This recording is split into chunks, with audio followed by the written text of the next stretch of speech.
маселенин эки өңүтү бар да. Моралдык өңүтү бар, анан мыйзамдык өңүтү бар. Моралдык өңүттөн ынтымакка чакырайын деген ниет жакшы ниет.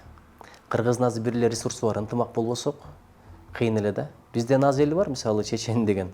Алар ынтымагы бар үчүн сүрдөп чоң державалар деле эсептешет алар менен. Бирөөсүнө тийишип койсоң, миңе келип төбөлөп кетет деп, Россияда деле ошондой мамиле экен да.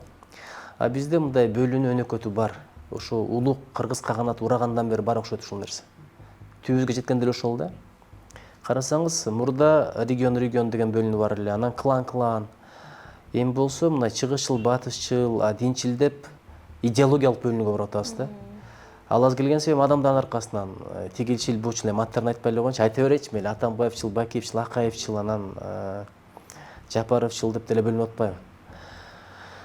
Ушу мындай адам идея менен жашаса ушундай бөлүнүү болмок эмес да. Эң төмөнкү акыл дейт, адамды талкуулайт дейт. Эң жогорку акыл идеяны талкуулайт дейт. Бизде бир идея баалуулуктар менен жашаганда мындай болмок эмес.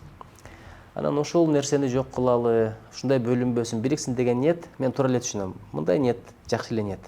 Кайсы эмнеге даражасы төмөн, чоң болсо дагы, ийне ичке болсо да даражасы бийик. Кайчынын апалар иштетет дагы эң төмөн жакка коет эмеспи, паластын түбүнө, кийиздин түбүнө. Аийнени төбөсүнө болот, бийик жергечи.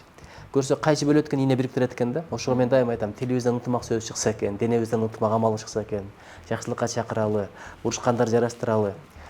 Бирок эми укуктук өңүттөн чоң талаш эмнеден болду? Ошо катышкандардын биринин үстүнөн сырттан да болсо заочно деп коет. Бир өкүм бар болчу да, соттун өкүмү. Ошондой шартта бул канчалык моралдык жактан, мыйзамдык жактан туура деген маселе болду да.